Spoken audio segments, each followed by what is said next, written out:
हाँ, तो पंडित ये वीडियो तेरे लिए है हिंदुस्तान यूनिलीवर पे। तो पहले तो मुझे ये पता नहीं कि तुझे बाय करना है या किस लिए पूछ रहा है, लेकिन मैं अपने व्यूज़ तो शेयर कर देता हूँ। ठीक है, हिंदुस्तान यूनिलीवर का चार्ट निकाल देता हूँ। अब ये कुछ लाइनें ज़्यादा दिख रही होंगी। ठीक है, ये लाइनें तो लेकिन मैं बाद में समझाऊंगा। पहली बात तो हिंदुस्तान यूनिलीवर लेना क्यों है, किस चीज़ के लिए लेना है। अब जैसा इस चार्ट से दिख रहा है, पहली बात एफएमसीजी सेक्टर के कोई भी स्टॉक है ना, वो स्टॉक आप अचानक से कोई तेज़ी के लिए या उसके लिए नहीं ले सकते हैं। एक एसआईपी आप कर सकते हैं एक सिस्टमेटिक ढंग से, कि आप एक इंटरवल पे लेते रहें और थोड़े लंबे समय में क्या है अच्छे रिटर्न मिल जाएंगे आपको। इस हिसाब से चार्ट को देखते हुए सिप करते रहें। तो अब इस चार्ट में जैसे दिख रहा है ना, मैंने थोड़ी एक लाइन पीछे भी और करके यहाँ से डाली है, ये दिखाने के लिए कि इसका एंगल कितना है जो एलिवेट हो गया है। यानी सीधा सीधा ये पी मल्टीपल जो राइज होता है ना इंडस्ट्री का, उसको दिखाता है। तो अब पीछे से जैसे नज़र आ रहा है कि ये कंसोलिडेशन में था, फिर एक स्लाइड मतलब थोड़ा सा राइज हुआ तो चलो उतना एक्सेप्टेबल है। अब यहाँ से जैसे ये T1 जो है ट्रेंड लाइन खींची हुई है एकदम स्टीप जो चढ़ाई चढ़ी है इसने, उसके बाद यहाँ पे अब ये कंसोलिडेशन में या टाइम कंसोलिडेशन जो बोल सकते हैं, कोरोना के डिप के बाद में ये चला गया। और अब मैं इसका थोड़ा जूम आउट करता हूँ, तो जो ये रिट्रेसमेंट खींचा हुआ है उसके हिसाब से ये अब ये साइडवेज कंसोलिडेशन में है। अब जब तक इस कंसोलिडेशन से बाहर नहीं निकलता तो एक जो थोड़ा बहुत बड़ा मूव एक्सपेक्ट कर सकते हैं वो आएगा नहीं। तो अगर इन्वेस्ट ही करना है या एसआईपी करनी है, तो जो इस रेंज के बीच में जो ये रिट्रेसमेंट रेंज है 100% से थोड़ा जो नीचे वाली है उसके बीच में घूम रहा है, तो यहाँ हर बार नीचे आता है तो या तो एसआईपी करो। अदरवाइज इसमें कोई इतना ज़्यादा बड़ा मूवमेंट है नहीं, तो दूसरा शेयर देख लेना चाहिए। और दूसरा क्या है, इनकी खुद की सेक्टर की जो पी है ना, वो भी देखोगे तो कुछ अलग ही, उससे आप अंदाज़ा लगा सकते हो कि ज़्यादा इसका पी रेशियो 55 है, अर्निंग इसकी 43 है। तो 55 के पी मल्टीपल पे ऑलरेडी एक एफएमसीजी जिसमें कोई इतनी तोड़ू फोड़ू ग्रोथ कहीं से उछल के आती नहीं है, और भी पीयर्स बहुत हैं, तो इसके अंदर पैसा लगाने से अच्छा है कि दूसरे में अगर फास्ट मूवमेंट चाहिए तो लगाना चाहिए।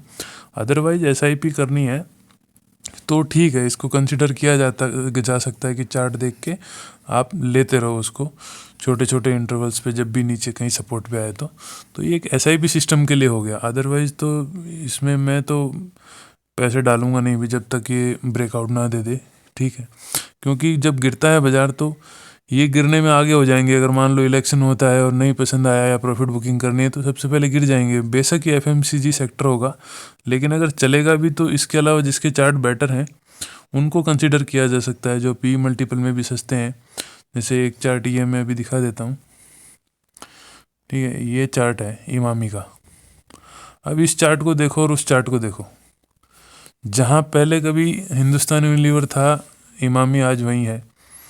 इसके अंदर ये अब इसको बोल दो कि आप पहले कंसोलिडेट हो रहा था, वो रेंज तोड़ के नीचे आया कोरोना में, फिर ऊपर गया, अभी भी रेंज में है। अभी ये रेंज ब्रेकआउट दे देता है 670-72 के बाद, तो आप इसको इसमें एसआईपी करने से मेरे को लगता है कि ये ब्रेकआउट देगा तो अच्छा मुनाफा होगा, ना कि उसमें। इसका खुद का इमामी का पी मल्टीपल देखो, प्राइस अर्निंग 31, ईपीएस 15।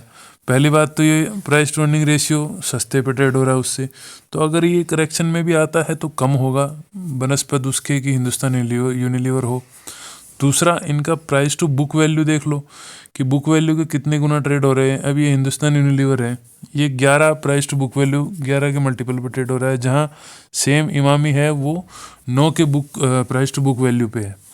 तो इंडस्ट्री पी 61 का है, हिंदुस्तान यूनिलीवर जो कि मार्केट लीडर हैं वही डिसाइड करते हैं। इंडस्ट्री पी तकरीबन उनकी एवरेज के आसपास रहता है, तो वो पीक पर है। तो ऐसे को चूज़ करने से अच्छा है कि जो चार्ट में ठीक है ना, तो मेरे हिसाब से हिंदुस्तान यूनिलीवर अब किस पर्सपेक्टिव से तू देख रहा है वो अलग बात है, लेकिन इन्वेस्टमेंट के लिए और भी अच्छे स्टॉक हैं जिनमें अच्छा मूवमेंट या अच्छी ग्रोथ स्टोरी आगे आएगी, तो रिफ्लेक्ट भी करता है उनके रिजल्ट्स में।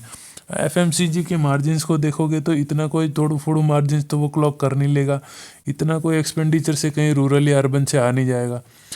तो मेरे हिसाब से क्या है, दूसरा सेक्टर या दूसरा स्टॉक लो। अदरवाइज एसआईपी करने के लिए बेस्ट है। अगर एसआईपी करनी है तो मैं प्रेफर करूँगा पतंजलि, डाबर, इमामी। ये पतंजलि का चार्ट है। अब इससे बेहतर चार्ट क्या मिलेगा? ये पतंजलि का चार्ट है, इसमें करो।